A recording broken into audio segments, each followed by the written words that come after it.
जिन चीज़ों के लिए हमको लोगों ने चुन करके भेजा है, अगर वही नहीं कर पाएंगे तो विधायक बन के किसी पद को लेने का कोई औचित्य नहीं है। तो उसको देखते हुए हमने निर्णय लिया। राज्यसभा का चुनाव हुआ, उसमें हमने हमारे ही प्रदेश से संबंधित हर्ष महाजन जी को मतदान दिया। मतदान दिखा करके हुआ, किसी से चोरी छुपे नहीं दिया। हमें पता था कि परिस्थितियां क्या बनेंगी। आज स्वेच्छा से सभी लोग भारतीय जनता पार्टी में शामिल हुए हैं और भारतीय जनता पार्टी के कार्यकर्ता के रूप में काम करेंगे। जो भी दायित्व दिया जाएगा उसको पूर्ण रूप से निभाएंगे। कांग्रेस जिस तरह से आप लोगों को निष्कासित कर दिया, आप लोग कोर्ट भी गए और कांग्रेस आप लोगों की सुन नहीं रही थी, इसलिए आप लोगों ने छोड़ा। बिल्कुल, देखिए पिछला 1.5 साल हो गया है। उस 1.5 वर्ष में प्रदेश के अंदर ऐसी परिस्थितियां हैं, लोगों के काम नहीं हो रहे। जब यहाँ कुछ किसी को कहा जाता है तो उसकी सुनवाई नहीं होती, और जब जहाँ व्यक्ति के आत्मसम्मान को ठेस पहुँचे उसकी सुनवाई ना हो, ऐसी जगह पे नहीं रहना चाहिए। जिस तरह से आप लोगों ने पार्टी छोड़ के आई, जिस तरह से वोट दी, उसको लेकर आप क्या करें?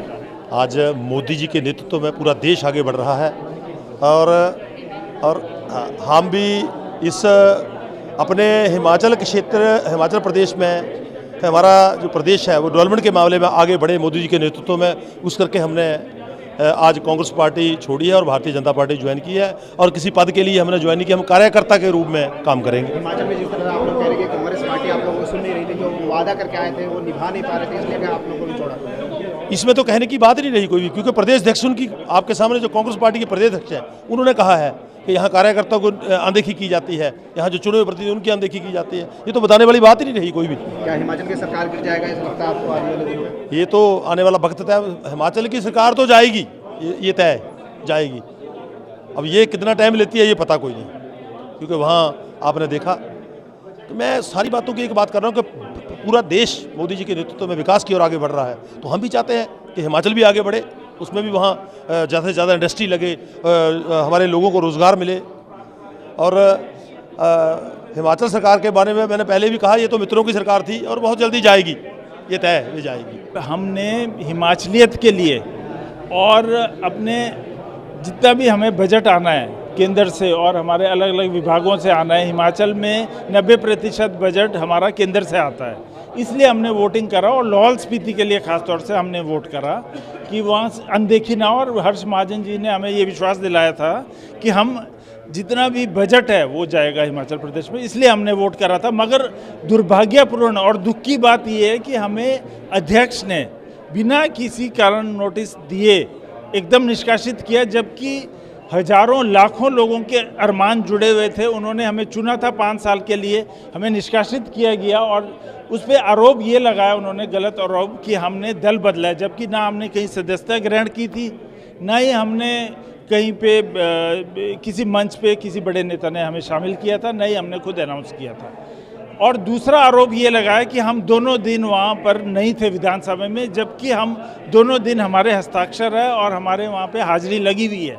और तीसरी बात ये है कि जब हम दिल्ली आए सर्वोच्च न्यायालय में, हमारी जनता और हमारे लिए एक निष्पक्ष एक सर्वोच्च न्यायालय एक फैसला दे कि हमें गलत तरीके से करा गया है निष्कासित, तो हर्ष महाजन जी ने बेशक हमें मदद किया था उसमें वकील करने का, मगर उस तरफ से सिंघवी जी जिन्होंने कि वाटर सेस हिमाचल प्रदेश के सरकार के खिलाफ केस लड़ा था और हमारे धार्मिक आस्थाओं के खिलाफ केस लड़ा था उन्होंने, राम मंदिर जी का, वो वहाँ पर 21 वकील लेकर, साथ में उन्होंने हमारा कपिल सिब्बल जी थे, मुकुल रस्तोगी जी थे व अन्य। तो अभी क्या है, सबसे बड़ी बात यह है कि सर्वोच्च न्यायालय में हमारा कॉग्निजेंस लिया गया, हमारा केस वहाँ दर्ज हुआ, तो इससे हमें पूरी उम्मीद थी। मगर समय बीतता जा रहा है और अभी हमने ये निर्णय लिया हम सब ने मिलकर कि हम सामूहिक सभी विधायक अपना दिल पर हाथ रखते हुए अपना जो हमारी उपलब्धि हुई थी, हम विधायक बने थे, 4 वर्ष और थे हमारे, उसकी आहुति देते हुए हम एक इस्तीफा दें और भारतीय जनता पार्टी में शामिल हों और देश की तरक्की व प्रदेश की तरक्की और अपने इलाके की तरक्की के लिए कार्य करें।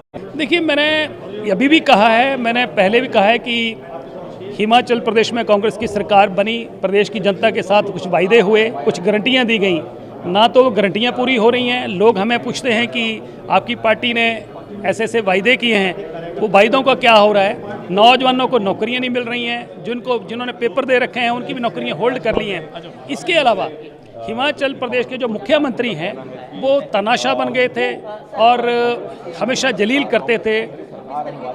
विधायकों के चुने विधायकों की सुनाई नहीं होती थी। वहाँ सरकार जो चल रही है विधायकों के माध्यम से नहीं चल रही है। वहाँ पर ठाकुर सुखविंदर सिंह सुक्खू जो मुख्यमंत्री हैं उनके मित्रों की सरकार बन के रह गई है। इसलिए हिमाचल प्रदेश की जो सरकार है वो वेंटिलेटर पे है और आज पूरे देश में कांग्रेस में जो है पूरी तरह पॉलिटिकल डिजास्टर हो चुका है। और 2024 का जो चुनाव होने जा रहा है इसमें पूरी तरह जो है देश में सफाया होने वाला है और भारतीय जनता पार्टी का पूरे देश में परचम बना रहेगा। देखिए, जो वर्तमान में जो राष्ट्रीय कांग्रेस का जो सिस्टम है वो पूरी तरह से चरमरा गया है। ना तो वहाँ कोई हाईकमांड का कोई प्रभाव है, ना ही वहाँ आम कार्यकर्ताओं की कोई पूछ है। मैं ये बात इसलिए कह रहा हूँ कि बहुत लंबे समय से कांग्रेस पार्टी का कार्यकर्ता रहा हूँ, पदाधिकारी रहा हूँ, लेकिन जो कांग्रेस पार्टी आज से 20 साल पहले थी वो तमाम रूप से आज जर्जर हालात में हो चुकी है पूरे देश के अंदर। ना तो वहाँ समन्वय की कोई ऐसी दिखाई देती है कड़ी कि जिससे लोगों को जोड़ा जा सके। जो सीनियर हमारे जैसे कार्यकर्ता हैं या विधायक हैं उनके साथ कभी भी हाईकमांड ने कोई चर्चा करने का प्रयास नहीं किया और एक राज्यसभा में एक ऐसे व्यक्ति को थोप दिया गया जो व्यक्ति हिमाचल के हितों के खिलाफ माननीय उच्च न्यायालय में लड़ाई लड़ता हो।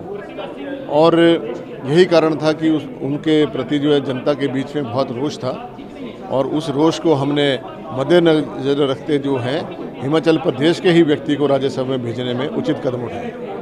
और जिस तरह से अगर आप बीजेपी चुनाव लड़ाती है तो आप लोग चुनाव भी लड़ेंगे? बिल्कुल 100% लड़ेंगे। कांग्रेस पार्टी आप लोगों की सुन नहीं रही थी, इसलिए आप लोगों ने जो वादे किए थे। हाँ जी, कांग्रेस पार्टी का बहुत लैक रहा। उन्होंने पिछले 1.25 साल में कभी भी विधायकों के साथ जो एक संगठनिक की जो गतिविधियाँ होती हैं उसके बारे में कोई चर्चा नहीं की कभी। चाहे वो लोकसभा के चुनाव थे जो 6 महीने पहले जिसकी तैयारियां हो जानी चाहिए थी, उसके बारे में कभी भी ना तो हाईकमांड गंभीर दिखा और ना ही प्रदेश की सरकार और ना ही प्रदेश का संगठन।